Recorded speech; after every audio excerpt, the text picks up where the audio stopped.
We'll be starting out shortly.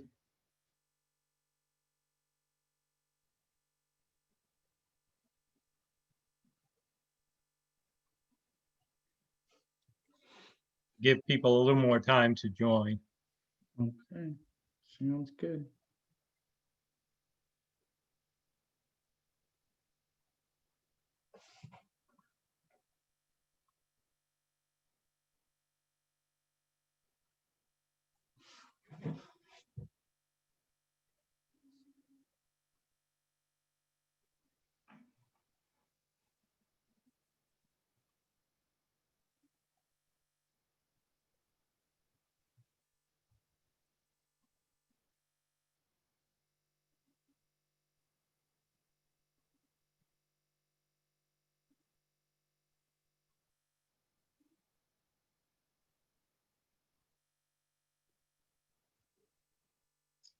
Okay, I'll start out I'll start out with a few updates on activities and stuff at NAMICobb, and then I'll introduce our speaker, and we'll hear about the new Clubhouse Atlanta.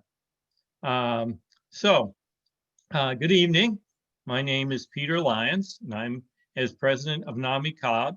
I'm delighted to welcome everyone to our virtual monthly educational meeting. Thank you for joining us.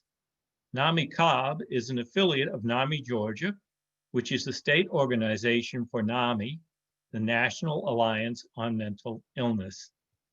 NAMICobb is an entirely volunteer-run organization, and I would like to thank our many volunteers, and especially our leadership team and the great support group leaders that we have, who have done a tremendous job adjusting for COVID-19 restrictions. Although the restrictions will prevent us from having our annual year-end dinner, with a vaccine coming up next year, hopefully we should be able to return to normal.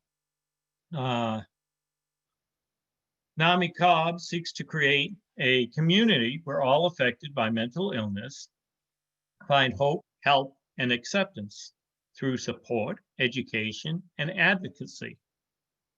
Currently, we have 2 weekly support groups on the Zoom virtual platform. If you go to our website, NAMICobb.org, NAMICobb.org, it will show you the times and contacts for joining our 2 weekly support groups. One group, Connections, is for those with a mental health condition, and the other, Family Support, is for their family and friends. NAMICobb also conducts a monthly educational meetings, just like this one. And I am sure you're all waiting for me to introduce tonight's speaker from Clubhouse Atlanta. And I will do that shortly, but first, I do want to announce that we will have an education meeting this year in December. We often don't, but we will have one December 17th this year. And our speaker at that meeting will be David Glick. He's the founder of Triad Psych PC, which is located right here in Cobb County. And David's topic in December will be mental illness and addiction, video gaming, and other addictions. You will not want to miss it, so put it on your calendars. Finally, I'm pleased to welcome tonight's speaker. Freddy Morello is the Executive Director of Clubhouse Atlanta, Inc. Freddie will speak to us about the new clubhouse that has opened in Dunwoody, Georgia. It is the first clubhouse in Metro Atlanta. Clubhouses around the world help people with mental illness stay out of hospitals while achieving social, financial, educational, and vocational goals. Freddy Morello has been involved with clubhouses in New York, Massachusetts, Florida, and now, thankfully, in Georgia. He is also a teacher for Clubhouse International. And welcome, Freddie. The stage is yours. Thank you very much. We greatly appreciate you having us. I'm looking at the participants and I see that there's a couple people who actually have come to check us out already. So we thank you for joining us as well. I'm going to share my screen and get going with the presentation. There is a question and answer box down on the bottom. So if anyone does have any questions, please make sure that you list them, and we'll end in plenty of time. This way we can get to all of the questions. So with that, I'm going to share my screen and let's get going.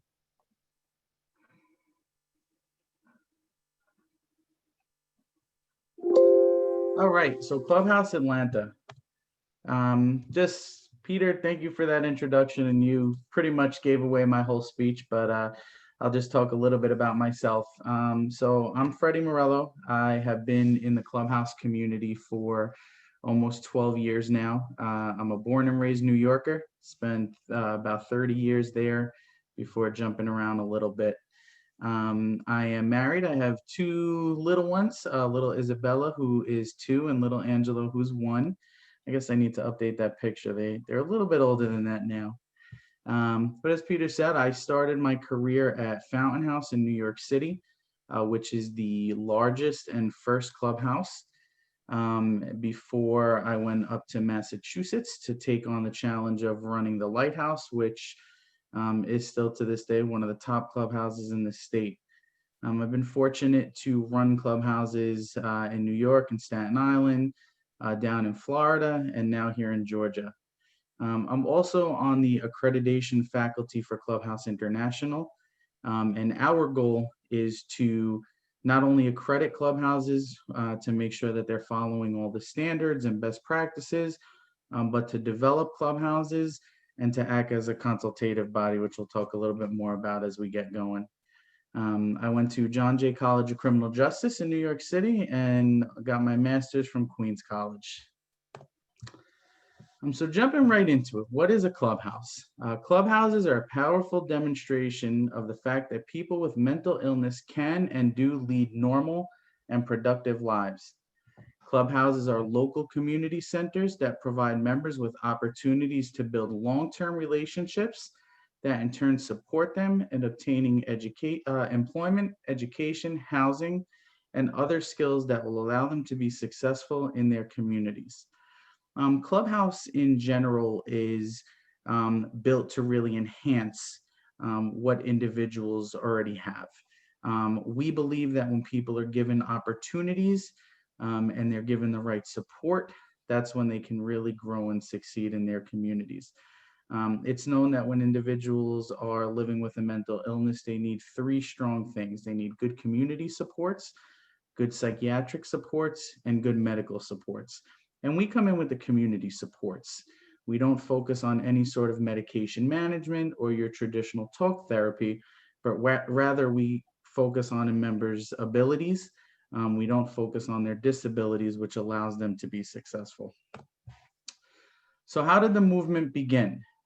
In the late 1940s at Rockland State Hospital, 6 patients formed a group that met in a hospital clubroom, where they shared their stories, read, painted, and participated in social functions.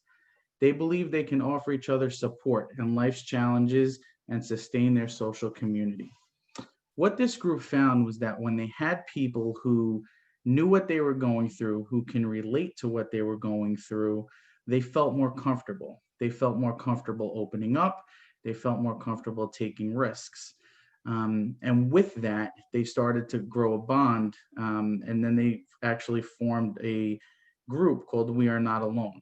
And that speaks to the central problem of people living with mental illness, and that's social isolation. Clubhouses really work to build strong relationships. Our focus is work, and we'll talk about what that means a little bit later. But the main goal is to build that support system, to build those friendships and meaningful friendships, friendships that, of member and member, of staff and member. Because with those relationships, it allows people to feel comfortable doing exactly what I said before, taking risks and moving forward. So in 1948, with the help of their supporters, they bought a building in New York City. And there was a fountain in the back of the clubhouse. It was in a garden on the 2nd floor. So very original, they came up with the name Fountain House. And that's just a picture of the front of the building. Still today, it's Fountain House pretty much owns all of 47th Street in the heart of Midtown Manhattan, with an average daily attendance prior to COVID of about 350 to 400. And Fountain House really set the stage, and really sets the standard of what all clubhouses really try to be. So from Fountain House came Clubhouse International. In 1994, they decided that they really wanted to start to progress the movement. And they figured, how do we do that? What's the best way to do that? So Ken Dudak, the executive director and president and CEO of Fountain House, decided, with a bunch of others, we need a separate body that works independently of Fountain House that can really work to do this. And that's how Clubhouse International is formed. Clubhouse International, the staff is all comprised of ex-Clubhouse directors and staff and members. Actually, the senior program officer is a member, and many of the other staff.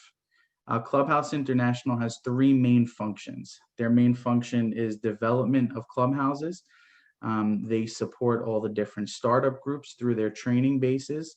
They work on new development training, new clubhouse training. They develop the standards for Clubhouse International, or for the clubhouses worldwide, I should say. And they're really looked at as a consultative body. Clubhouse International is there to help clubhouses succeed. Now, although they have many different hats with only about 8 staff, it's amazing how they get involved with every single clubhouse, whether it's Jack, who works out of Hawaii, or Lee, who's in Michigan. They're all throughout the US and overseas.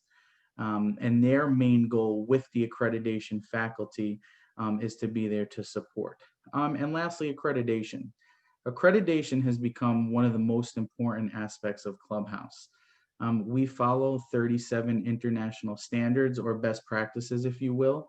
And what those standards do is they basically lay out how we're supposed to operate.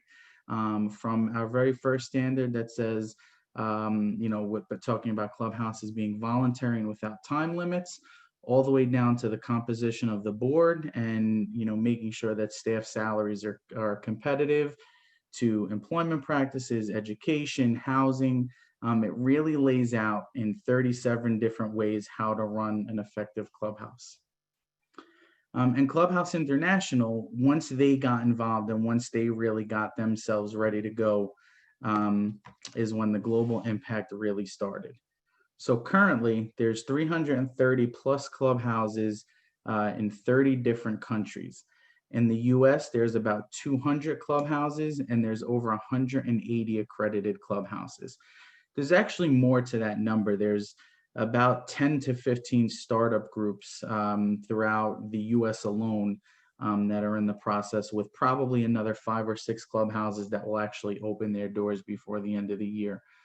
And you look at that number of 180 accredited clubhouses. The accreditation process is a very intensive process, where before you can even be considered for it, you need to submit what's called a self-study. And what the self-study does is it literally looks at every aspect of your program, from staffing qualifications to board member qualifications, to where do you get your members from, where does your funding come from. And by the time you're done filling that out, that comes out to anywhere from 150 to 250 pages. And what the purpose of that is to really show that you're committed to the model, and committed to the programs that it offers, which we'll talk about in just a minute. Clubhouse International, they are the primary body that gets clubhouses going, but what it really starts with is a group of dedicated people who are interested in helping people succeed. And that's how the movement came to Atlanta. The founders, Susie Kyle and Bill McClung, got together. They've known each other for many years. Many of you may know them from NAMI, both presidents of NAMI, treasurers of NAMI, family to family with NAMI, super involved. And they had a passion for helping people, for getting people back into the community, and really seeing that after learning about the Clubhouse model, about the way that Clubhouse can transform lives. So with that, I'm just going to turn it over very quickly to them to just say a quick word or two. Just bear with me for a second here. It's a little bit of a different process than we're used to. Tiffany, would you be able to do that for me? Yep, I'm taking care of it now. Awesome.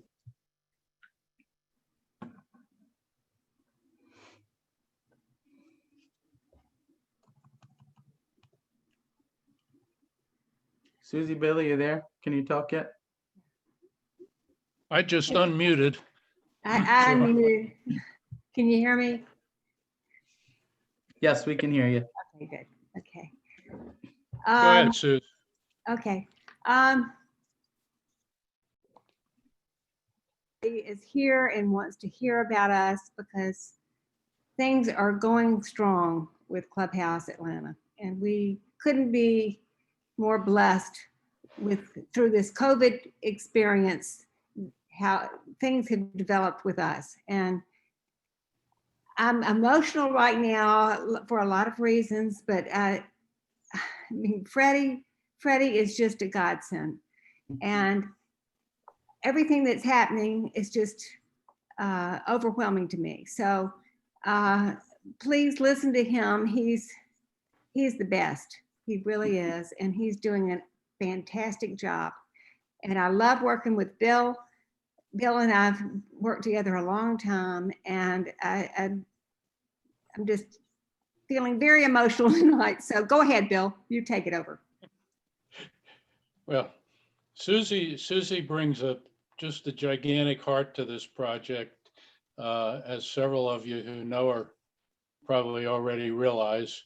And I like to think I bring that, but I bring some business discipline. And you know, we've had the pleasure of working together and kind of complementing each other in what we've been able to do.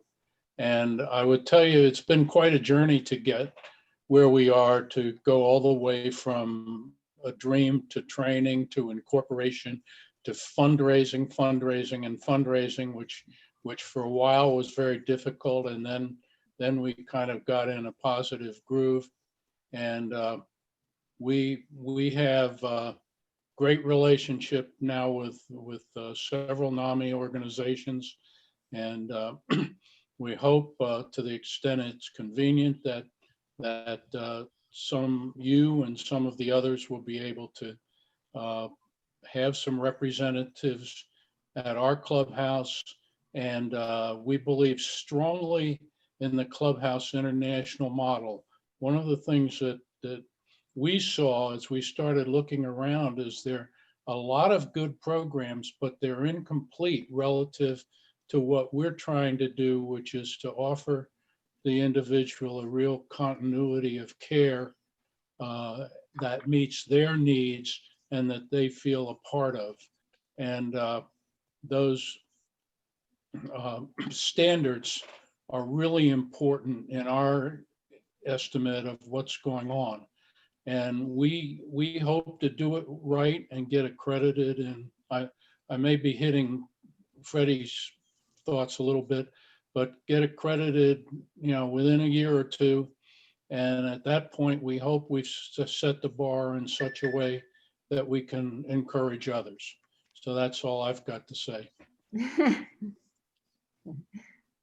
All right, thank you guys. And you know, I wanna just say I've been doing this for, you know, many years now, as I mentioned, and I've, you know, worked with a lot of boards personally, with a lot of boards through accreditation. And I will say that, you know, Susie and Bill have been, you know, two of the hardest workers, you know, always, you know, forward thinking about, you know, how we're gonna get things done, how we're gonna deal with the curveballs that happen, and just how we're gonna grow. And it's, you know, really from their board leadership that, you know, we are at the place that we are today.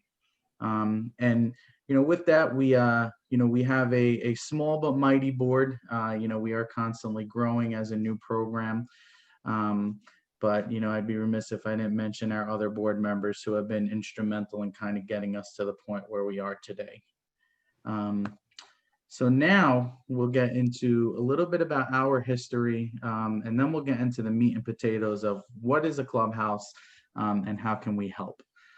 So a couple of important moments, Bill just mentioned a couple of them, but just, these are a couple that, again, have led us to where we are today. So in 2018, a group of dedicated and committed individuals went to Gateway House in Greenville, South Carolina, where I got to give them a plug. They just opened up a nice 20 to 25,000 square foot, beautiful building. But when we went there, we observed, they have an average daily attendance of about 100 members working side by side. And working side by side is the hallmark of Clubhouse. It's one of the main components that makes us different. But we'll talk a little bit more about that. But when we went there, one of our members of the team said that it was miraculous.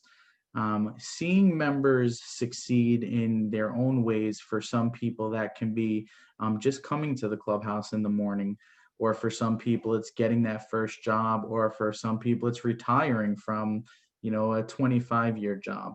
But the enthusiasm and the self-confidence that you see when you come into a clubhouse is unlike any other program that I've ever seen. And obviously I'm a little biased, but so from there, we incorporated, were approved as a nonprofit, and began the process of telling our story, raising money and finding our location. So clubhouses are not possible without the community. It's impossible for us to do what we do without the support, and not just financial. Obviously, financial is a major part of it, but the support of the community in helping us build relationships outside of the clubhouse, whether it's employment relationships for our members, whether it's connections to help with real estate or with legal matters, or if someone's an expert in benefit management for our members. And that's really what was the focus of the 2 years before we opened. And, Susie and Bill, because of their connections, and because of their hard work and dedication, we've opened a lot far ahead of where other clubhouses have opened, with already that strong foundation, with the support of NAMI, with the support of the local community.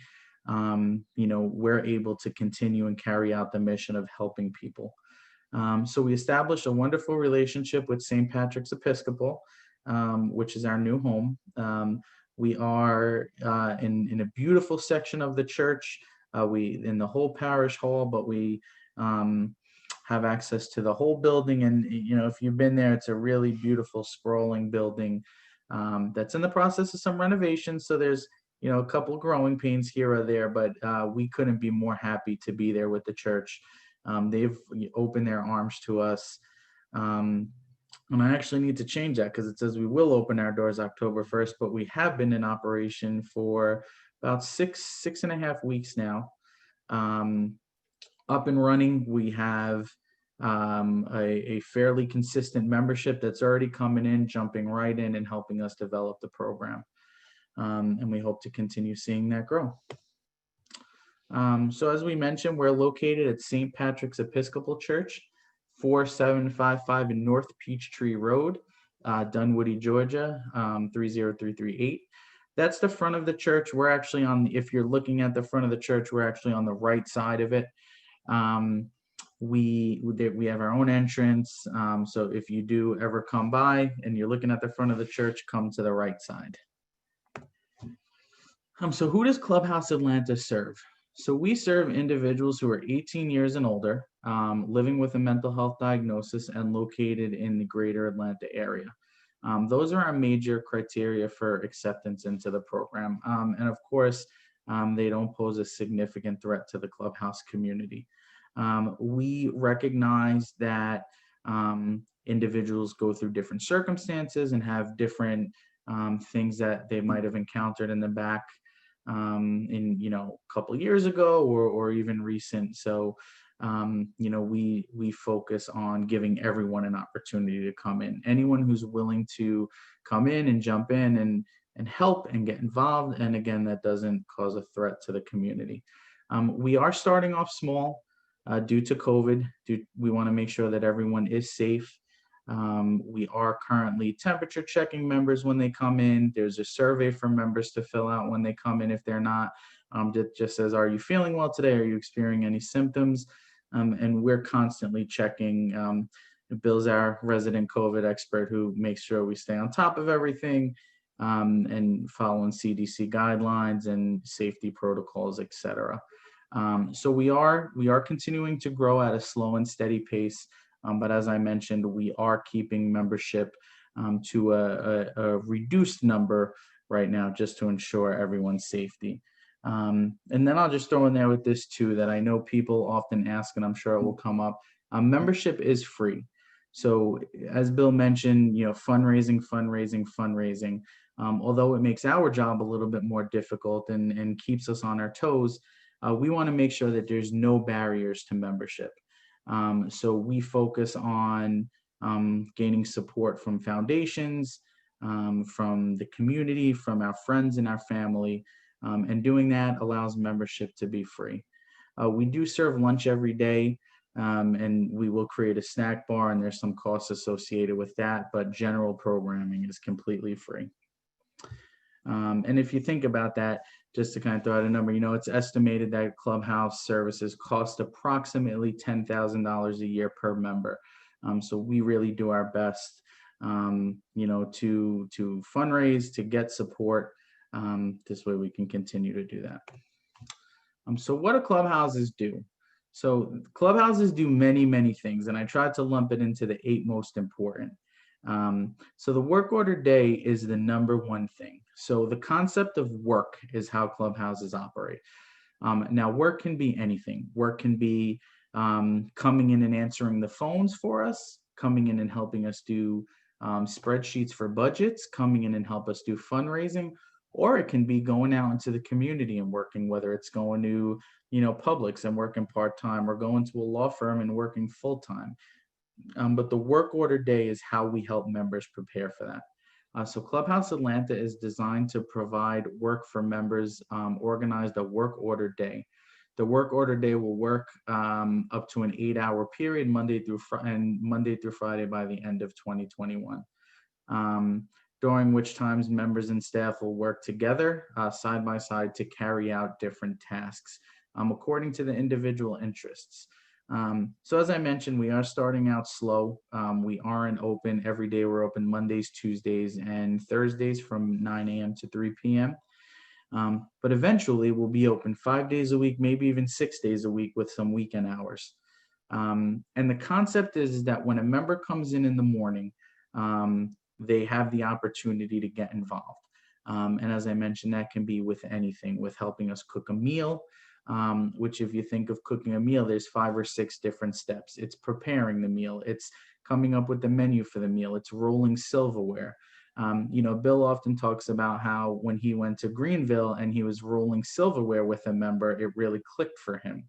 And that's the concept of working with people, sometimes doing those menial tasks, but for some people, that's a huge victory. And as you continue to do those things, you start to feel more comfortable and more confident in your ability. So we're a little bit different than your typical day programs. We focus on building skills through, some people say it's an unorthodox way, but for us, it's a way that's, been proven for 72 years in, many different countries. And the idea is that we ask members to come in and volunteer their time to help us run the program. Everything that we do is for the members, by the members. So when we opened day 1, I opened with a table, and that's it. A table and a meal plan. And then from there, we continue to grow. It's okay, what work do we have to do? What is it that you're interested? Do we want to create an employment program first or an education program first? Do we want to look at community resources or specific housing resources? So everything we do is designed for the members, by the members. And the thought process behind that is that when members are involved, it's when they're going to be willing to come in essence, roll their sleeves up and get dirty, working towards their goals. And oftentimes members come in and they have no idea what their goals may be. For some people, it might just be, hey, I need to get out of the house every day. Great, come on in and help us. I often tell a story of an individual who I worked with in Florida, who prior to me coming there, he would always come in and he would sit in the corner and he wouldn't get involved with anything. But he had a love for music, and we always used to say, how can we get him involved? How can we think of something? So we were getting a piano donated, and the executive director at the time said, hey, you want to come and help me? I'm going to go get this computer. And the member who I'm still very friendly with today and has actually turned into a mentor for me, he said, his exact words were, I'm going to help this crazy old man so he'll leave me alone. And through that, he started to get involved. He did one little project, then he did two little projects, and then he got involved more and more. Well, today he's the director of community affairs for one of the largest municipalities with 14 employees and a $3 million budget that he manages. And he actually now hires members to work for him, and he credits it to coming into the clubhouse and getting involved, to the relationships that he was able to build with that support system. And then moving on to reach out. So that's how we build the support. We notice when someone who comes in every day doesn't show up for a day, or we notice that, Susie, who comes in every morning at 9 o'clock, is starting to come in at 10 o'clock and then 11 o'clock.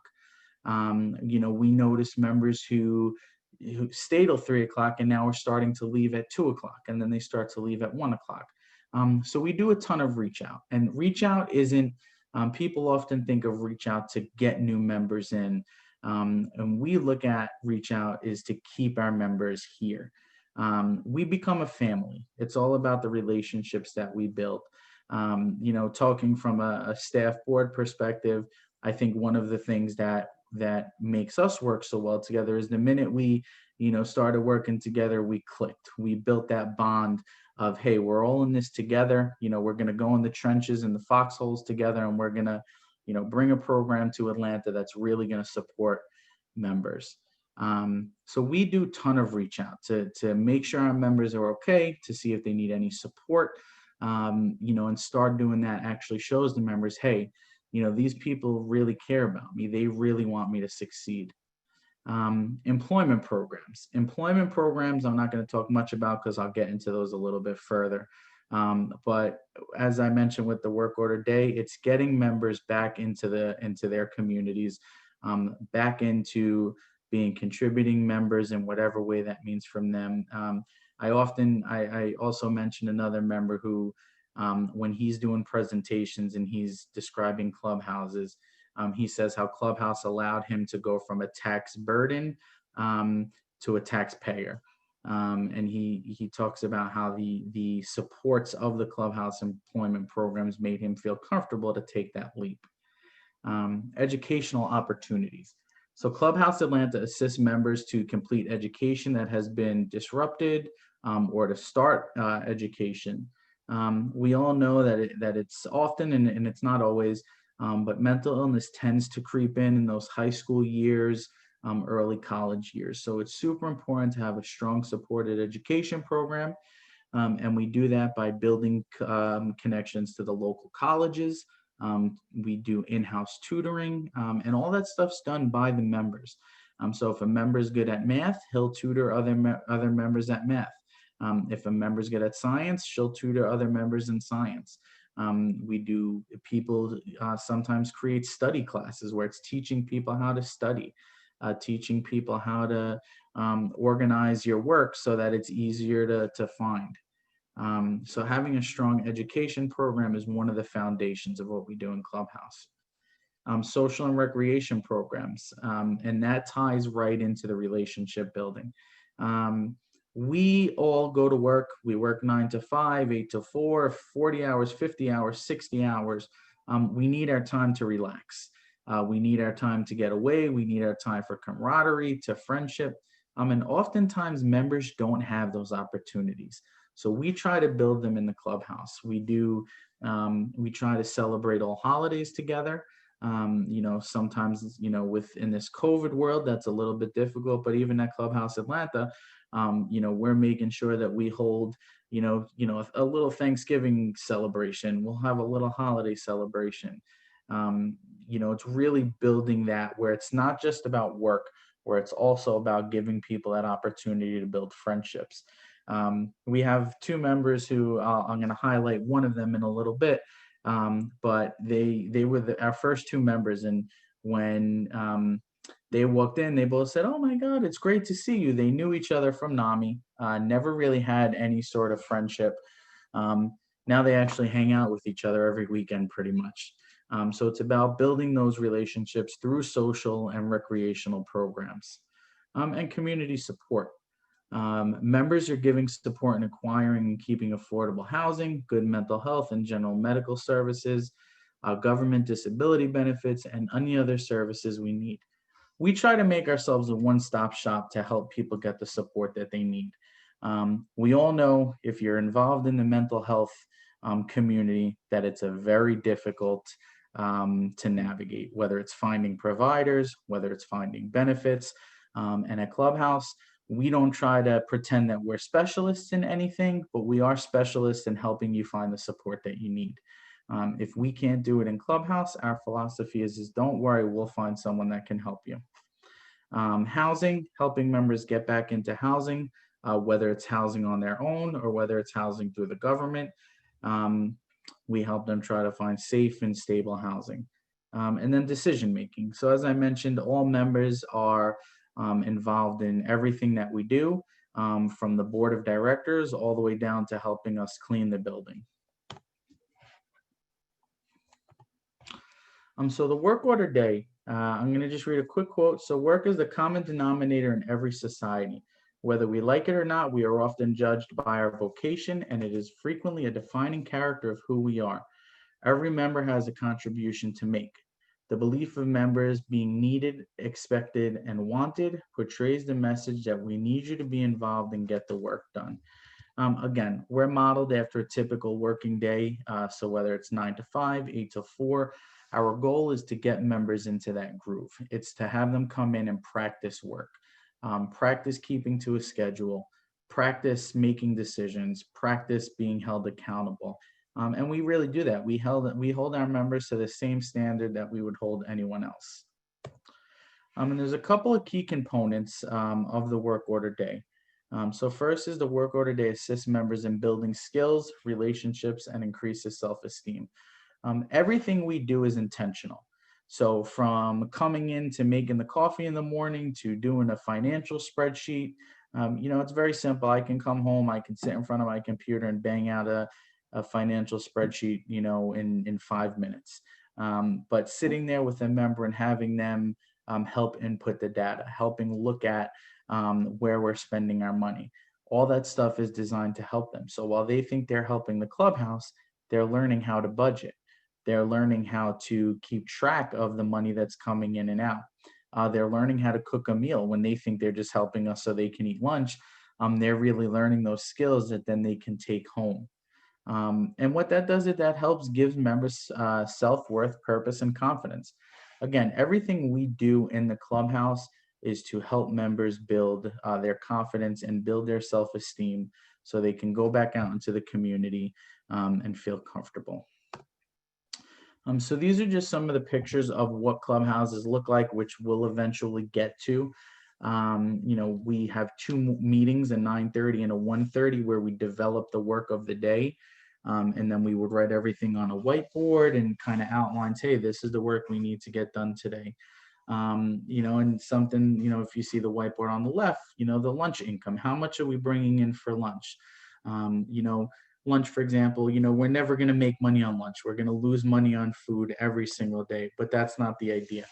The idea is not only to give members a hot meal to eat, but also to teach them, how do we budget for a meal? How do we plan a meal? How do we plan a menu?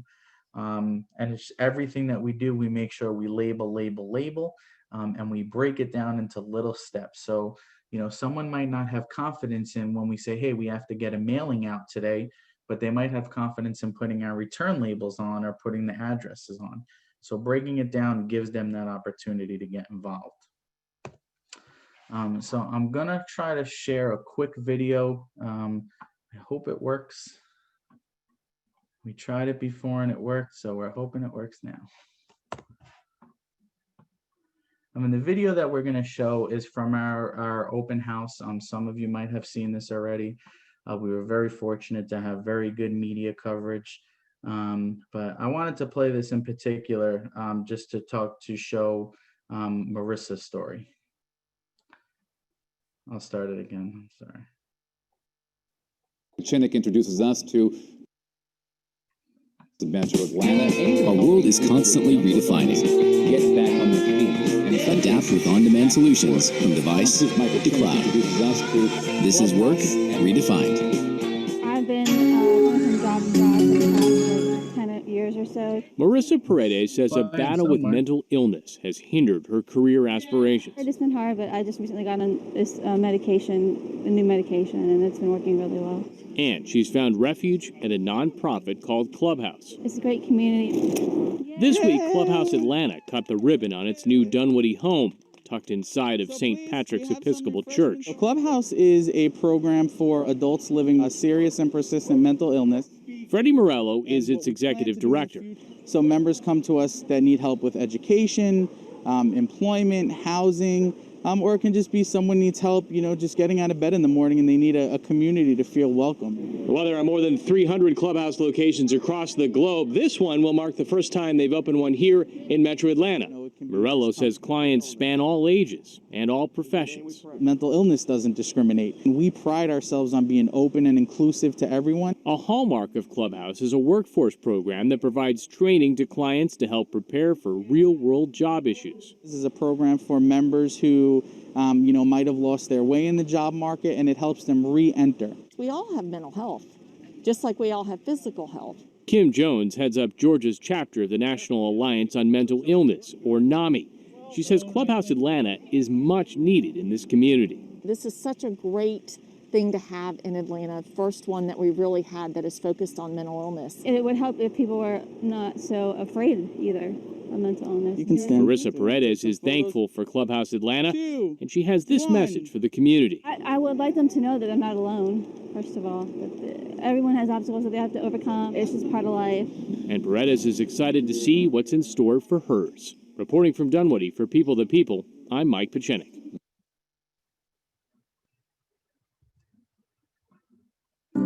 Sleep is so important because.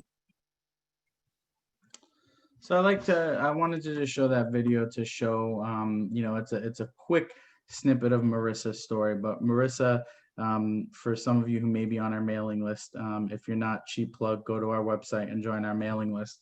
But Marissa is someone who for many years has gone to many different programs. She's gone to a farming program in North Carolina, to a literacy program in Florida. And in the short time she's come to Clubhouse Atlanta, she's come out of her shell. She's jumped right in to help us design and run the program, and has been there. She's pretty much there every single day, even a day like today when we had no heat because of a renovation mishap. She was there right with us all day in the cold with her jacket.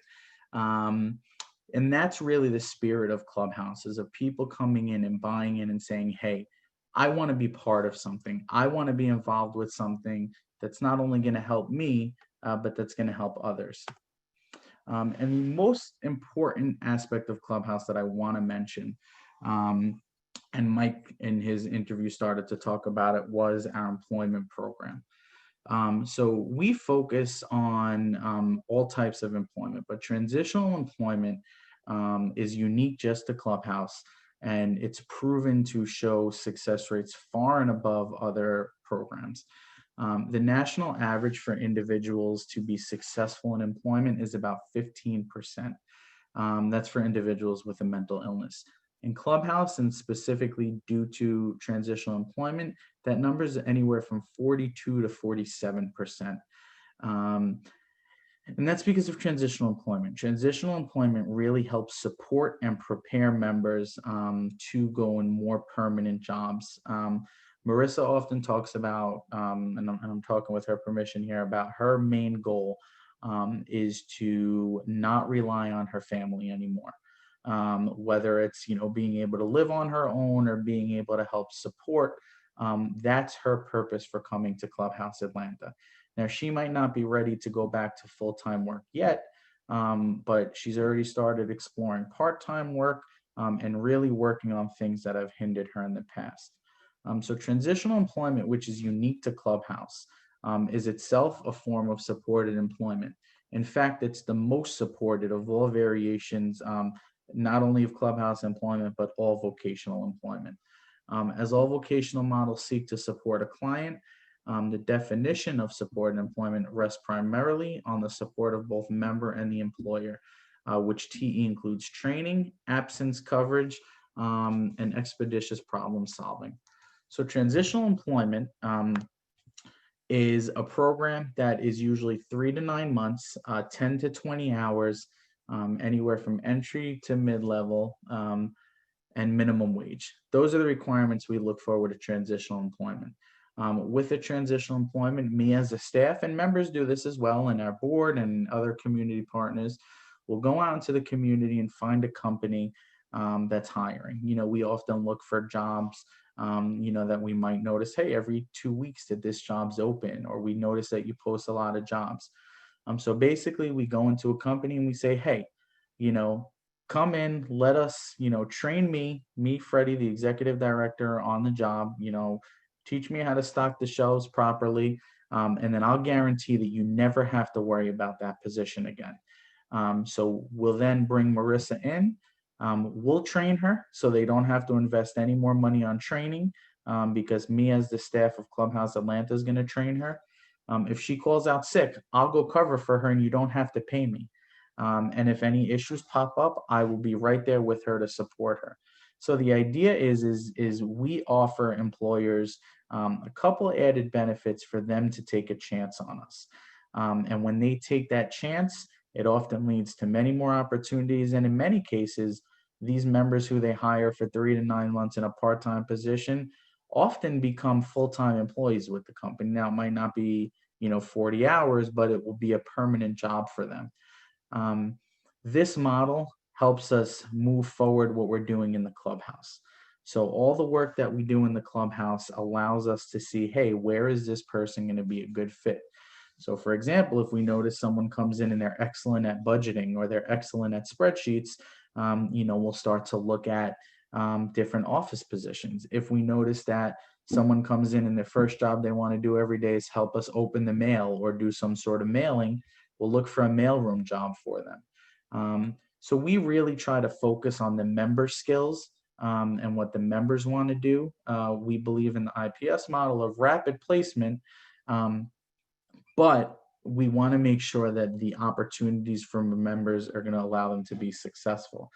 And we look for not only the member who is super active, but it can be the member who comes in once a week or every other week. There's no level there's no differentiation between diagnosis, level of functioning, although I hate that term. We develop these positions for everybody. We have people that are, just entering the job market, and we have people who have worked for 20 years. I just had a member that came in the other day, and she has, more work experience than I can ever imagine having in high level positions. Went through a crisis, and, right as she came out of crisis, bam, COVID hits.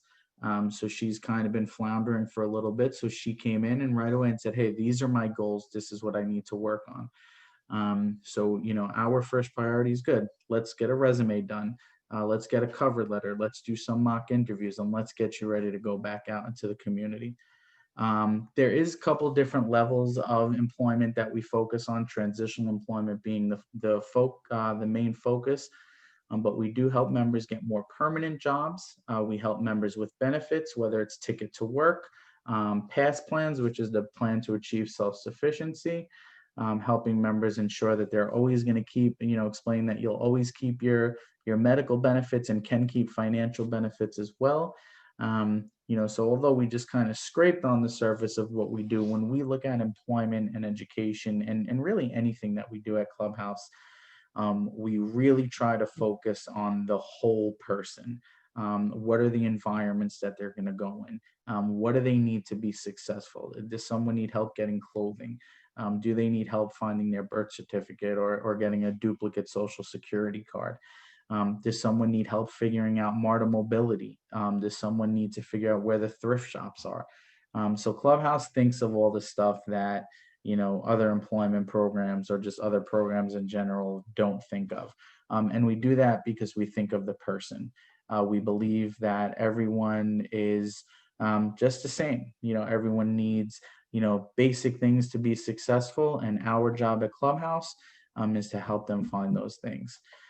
So I know I threw a lot at you. I know I crammed a bunch in, but I know we do have some time for some questions. So if anyone wants to jump in and ask some questions, I'm actually just going to jump ahead really quick before we go to the questions. This way then I can take it off my share screen. But if anyone wants any more information, please feel free to email me at freddie@clubhouseatlanta.org or my phone number 770-609-78 actually 63. I'm sorry, I just changed that today and wrote the wrong one down. So it's 7863. Or check us out on the website, clubhouseatlanta.org and clubhouseinternational.org. Again, just another cheap plug. We are going to be sending out a newsletter tomorrow. So, you know, you still have time to jump on our newsletter and stay up to date with all of our latest information. So with that, if anyone has any questions, please feel free. Hey, Freddie, it's Tiffany. Real quick, can you give me your number again so I can make sure I put it in the chat? Sure, it's 770 Mm-hmm. 609 7863. 609? Yes. Okay, just want to make sure. Thank you. No problem.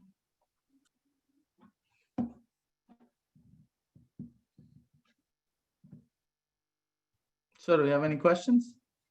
We do have some questions in the Q&A. Let's see. You can see it, right?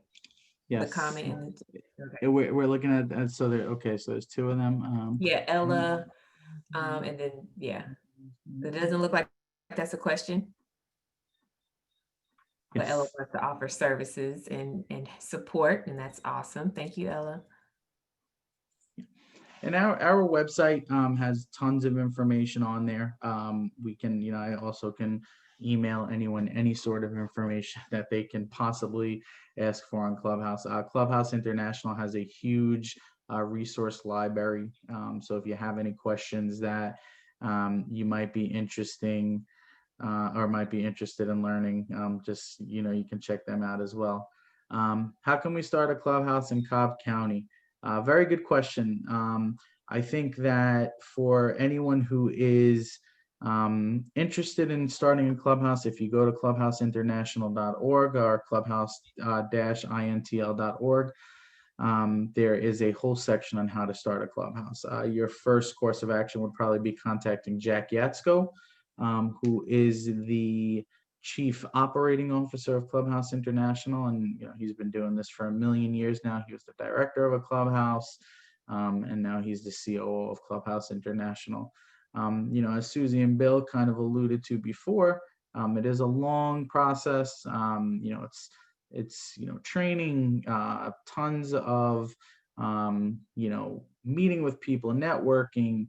But you know, there's tons of good information. But just having that interest, that's, you know, that's the battle. Having that motivation to get it done. From there, as I'm sure Susie and Bill can attest to, the minute you kind of get your feet in there, you know, you're going to have some ups and downs with it. You know, there's going to be good times, there's going to be bad times, there's going to be, you know, times you'll scratch your head, but, you know, once you get that momentum and, you know, I've been doing this enough where things just start to, you know, start coming down, and the ball starts rolling and things just keep, you know, going your way. So, so do we know if there's grants available for funding? Actually, and I'll answer that question first and then I'll go back to the other one. Sorry, I missed it. there's, tons of money out there if you can find it. I mean, right now there's a huge focus on COVID relief. I think personally, I think that this is a great time for mental health, in the sense of, I think that the world is now looking at what are the impacts of COVID from a mental health standpoint. So I think there's going to be more and more funding available. It's not easy to get the funding. We've pretty much been on calls all afternoon. After we finish our Clubhouse day, we then, Susie and Bill and I are getting on the phone with different funders, and going to Rotary Club meetings, going to chamber meetings. So there's money out there if you can find it and you're willing to work for it. And again, I have to compliment Susie and Bill. I mean, two of the hardest working individuals I've ever met, not just in Clubhouse but in my life, just with the way they've gotten, they've made this their mission in their work. And that's why I think we've seen a lot of success. So can I go into more detail about the type of events that occur outside of working hours? Sure. So right now, not a lot of that's happening because of COVID, obviously. But in a normal day, or normal, activity, could be going to a baseball game. It could be, just going to, the Cheesecake Factory and getting a meal together, or, if the weather's nice out, going to the park and walking around. Clubhouses typically offer, something on a Saturday or a Sunday once or twice a week. And then typically something maybe from, we close right now at 3. So we might do something from 3 to 5, once a week, whether it's a meal or whether it's some sort of fun activity. So it can really be anything, whatever the members want to do. I've done everything from just, leaving the clubhouse open so people can use the computers, to watching a movie, to going to, sports games or the movies or whatever. So now jumping over to the questions over the chat. Do any clubhouses have residential components? Yes. As I mentioned, Gateway House in South Carolina, their residential program, they have 90 something beds for individuals, whether it's for 24-hour supervised or more independent. And that's where a majority of their membership comes from. Fountain House in New York City has one of the largest supported and supportive housing programs in the nation. They have, about 400 beds in between all their levels of housing. That would be something that we would definitely have in a pipe dream, especially me thinking, many years down the road. But having that ability to give members that stable foundation outside of work, it is huge. But there's a few, it's not many, but a lot of the bigger clubhouses have pretty large housing programs. Which local corporations do you collaborate with for support? We haven't really hit many of the corporations just yet. We are, in the process of continuing to build our coalition. We have applied for many grants from corporations. We've been, our approach, at least in recent times, has been more of a localized approach. And then we'll start to, we've just started branching out to some of the bigger corporations in the area, and we'll continue to grow. But we recently applied for grants with Publix, Bank of America, Walmart. But it's also building connections with them where, Publix, might donate some food to us, or Walmart might donate some supplies to us. And then once we start our employment program, obviously we haven't done that because of COVID and other things. That's when we'll really start to build with the larger corporations. But if anyone has any thoughts on corporations that might be good supports for us, please, we'll take the advice and ideas from anywhere we can get it. So what is the membership process? So the membership process starts with someone, giving me a call, shooting me an email and saying, hey, I'm interested. From that, we ask people to come in, take a quick tour of our space, and then sit down with myself and you know, if you're comfortable with it, with one of the other members, just to talk about Clubhouse, just to kind of see who we are, what we do, and talk about what the day-to-day is. Clubhouse is such a unique program. It's such a different program that we really want people to kind of see it in action before they commit to membership. The unique thing about membership is it is voluntary and without time limits. So you can, in essence, become a member and check it out for a little bit. If it doesn't fit for you, well, that's fine. We'll see you again in a couple weeks, couple months if it does fit for you. We have a couple forms that we ask people to fill out. There's we call it a member profile, where we get some very basic information, emergency contact, you know, what is your diagnosis, and a medication list for people. This way, you know, God forbid something happens, we have that information. And then there's a longer application that just kind of goes into a little bit more specifics, but you know, we discuss all that when we meet. As I mentioned, and I want to reiterate that we are, you know, starting slow. So we are accepting members. You know, we have a good idea where if we get to a point, you know, where we have, you know, 1 million members and we need to kind of be more careful, you know, we'll go to more of a scheduling sort of program for the time being. Right now, you know, Clubhouse is open where people can come and go as they please. And right now we're small enough where we're still able to do that. You know, but if it gets to a point where we need to kind of adjust that for a temporary time, we will. But again, if you are interested in joining, you know, shoot me an email, Freddie@clubhouseatlanta.org, or feel free to give us a call. You can also go to our website and just submit an info inquiry. You know, if you give me your name and your email, I mean, I typically get back to you within an hour, you know, unless it's, you know, super late at night or whatnot, and definitely we'll get back to you the next day. Yeah. And I think that's all the questions I can see.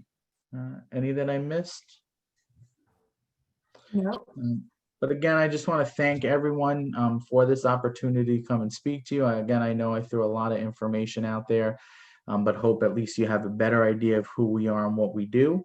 You know, and we look forward to seeing you and working with you and getting, you know, building those relationships with you. So please feel free, give us a call, or reach out to any of us, Susie, Bill, myself. If you recognized any of our other board members, you know, give them a call. If you recognize Marissa, give her a call. You know, don't hesitate. We're here for you. You know, we want to build a partnership with everyone. So again, thank you. And we really hope that we'll get to work with you again soon. Okay, thank you very much, Freddie. It's great speech, and really, I found it very enlightening. I'm sure everyone else did. And one thing I think is probably a big advantage about the Clubhouse right now getting involved would be with the small scale. Whoever got involved would probably have more access to you than they would, you know, a few months from now. Yeah, I mean, that's a very good point. I won't talk much on it. I mean, I've always, you know, I've been a director in Clubhouse now for about 6 years within different programs, and you know, it's one of the things that we love about Clubhouse is, you know, it's the same thing that a member is going to do, I'm going to do. So I'm going to, you know, help you clean the toilets. I'm going to help you cook a meal. I'm going to get right involved with going out and doing job development, because it starts at the top. You know, it starts with, you know, everyone realizing that, hey, when you come in, there's no difference with me and you. And then just the last point is, it's also a super unique opportunity for people to help us build. We're still developing, we're still learning, we're still designing and getting our identity. So it's a great time to kind of jump in and help us do that, you know, help us just kind of develop who we are and what we're doing. Fantastic. Thank you very much. Appreciate your speaking with us, and everyone have a great Thanksgiving. Thank you very much. You too.